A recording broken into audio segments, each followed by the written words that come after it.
नई सरकार के 1 साल पूर्ति पर आज हम दिखा रहे हैं दमकल और आपदा प्रबंधन दफ्तर का लेखा जोखा। दरअसल मुख्यमंत्री ममता बनर्जी के निर्देश पर दमकल एवं आपदा प्रबंधन मंत्री जावेद खान को दिन रात एक कर लोगों की सुरक्षा का ध्यान रखना पड़ रहा है।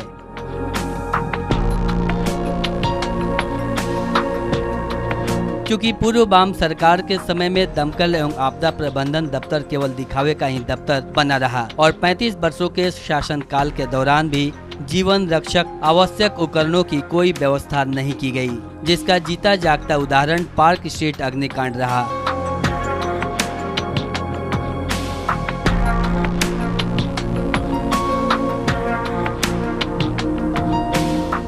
लोग जिंदा जलते रहें और दमकल आपदा प्रबंधन के सभी कर्मी और अधिकारी चुपचाप बेबस तमाशबीन बने देखते रहें। आज की मुख्यमंत्री और तत्कालीन विरोधी दल नेत्री ममता बनर्जी ने उस वक्त तत्कालीन वाम सरकार को जल्लाद सरकार बताया था, लेकिन जब परिवर्तन हुआ और नई सरकार सत्ता में आई तो एक बार फिर से अग्निकांड ने नई सरकार की नींद उड़ा दी।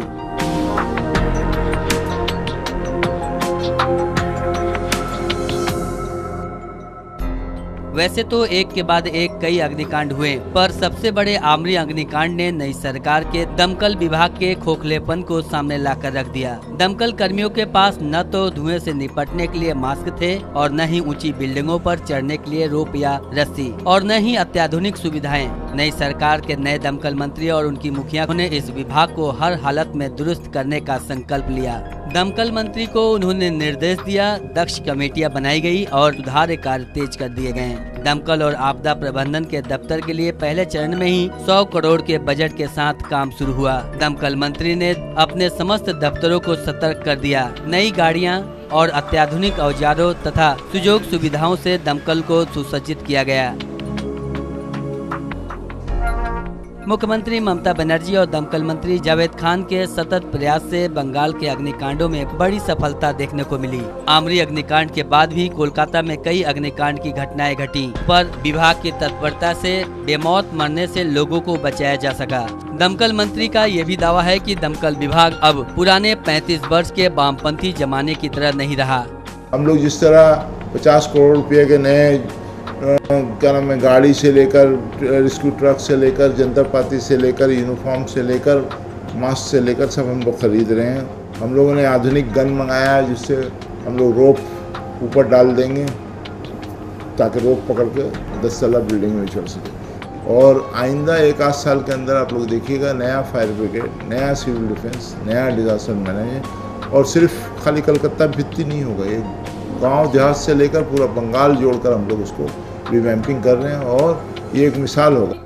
मुख्यमंत्री के निर्देश पर कोलकाता में 6 नए फायर स्टेशन खोलने का भी प्रस्ताव ग्रहण किया गया है, जबकि इसी साल राज्य में कुल 17 नए फायर स्टेशन खोले जा रहे हैं, जिसमें हल्दीबाड़ी, भद्रेश्वर और गोबरडांगा प्रमुख हैं। दमकल विभाग ने पिछले कुछ महीनों में राज्य के 23 अस्पतालों और नर्सिंग होमों का दौरा कर वहां की अग्निशमन व्यवस्था का जायजा लिया तथा 22 नर्सिंग होम और अस्पतालों को कारण बताओ नोटिस जारी किया। वहीं 14 के खिलाफ FIR भी दर्ज किए गए हैं। इतना ही नहीं, 29 बाजारों में दौरा कर 15 बाजार कमेटी को अग्निशमन व्यवस्था को दुरुस्त करने के लिए निर्देश दिए गए। कहते हैं जब जगो तभी सवेरा, और आमरी अग्निकांड ने नई सरकार की ऐसी नींद उड़ाई कि सरकार के मंत्री जावेद खान जैसे भागते दौड़ते ही नजर आने लगे। दमकल विभाग की तत्परता देख केवल 3 महीने में ही लगभग 80 लाख रुपए फायर लाइसेंस रिन्यूअल कर सरकार ने आय किए हैं और अब सरकार 2000 सिविल डिफेंस विभाग में अस्थायी नियुक्ति कर आपदाओं से निपटने के लिए प्रशिक्षण देने जा रही है। ऐसा बंगाल में पहली बार होने जा रहा है, जब शहरी इलाकों से निकलकर गांव-गांव में भी आपदाओं से निपटने के लिए विशेष ट्रेनिंग की व्यवस्था की गई है।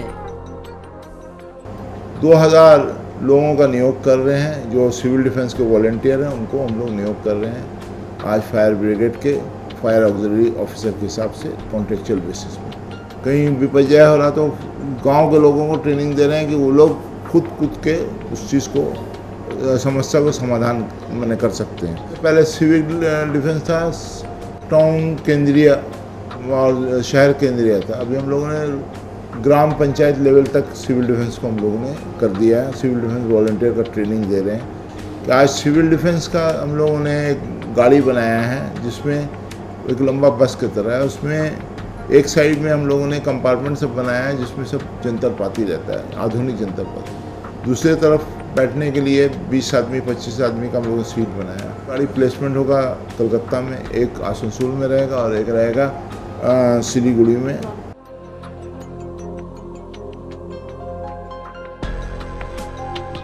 इसमें कोई शक नहीं कि राजधानी कोलकाता में दमकल विभाग ने काफी विकास किया है। दमकल को अत्याधुनिक सरंजामों से लैस किया गया है, लेकिन बंगाल के दूसरे जिलों में दमकल विभाग की अवस्था और व्यवस्था दोनों ही जस की तस बनी हुई है। सिलीगुड़ी महकमे को सरकार बेहद महत्व दे रही है और वहां सरकार द्वारा लाई गई अत्याधुनिक सरंजामों से लैस 3 गाड़ियों में से एक गाड़ी भेजी जानी है, पर अभी तक वहां कोई व्यवस्था नहीं ली गई है। केवल सिलीगुड़ी ही नहीं, आसनसोल दमकल विभाग की भी वही अवस्था है। बंगाल में 35% कर्मचारियों के पद वाम जमाने से ही रिक्त पड़े हैं। वहीं दूसरी तरफ राज्य के मुख्य स्वास्थ्य दफ्तर, जो कि खुद मुख्यमंत्री ममता बनर्जी का विभाग है, वहां भी पर्याप्त अग्निशमन की व्यवस्था नहीं है।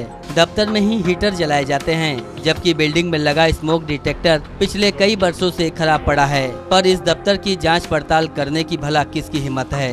यही नहीं, खुद मुख्यमंत्री और दमकल मंत्री का मुख्यालय राइटर्स बिल्डिंग जहां तहां कचरों की ढेर के चलते घातक बना हुआ है।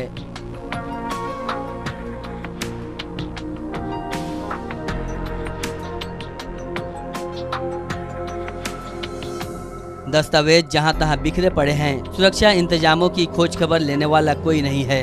कभी भी कोई भी हादसा राइटर्स को पलक झपकते लाक्षागृह में तब्दील कर सकता है।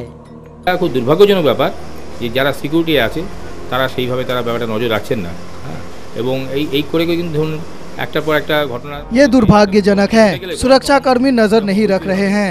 आग की घटना पहले भी घट चुकी है। इसे लेकर प्रशासन को और सतर्क होने की जरूरत है। ये बंद होना जरूरी है। প্রশাসনকে আরো সতর্ক থাকা দরকার আছে, কারণ তারপরে আর দেখভাল করা যদি নজরদারি কেউ লোক না থাকে তাহলে বড়সড় দুর্ঘটনা ঘটে যেতে পারে। সেটা বন্ধ হওয়া উচিত। परिवर्तन के बाद आई नई सरकार से लोगों की ढेर सारी आशाएं हैं और सरकार भी लोगों की आशाओं पर खरे उतरने के लिए जी जान एक किए हुए है।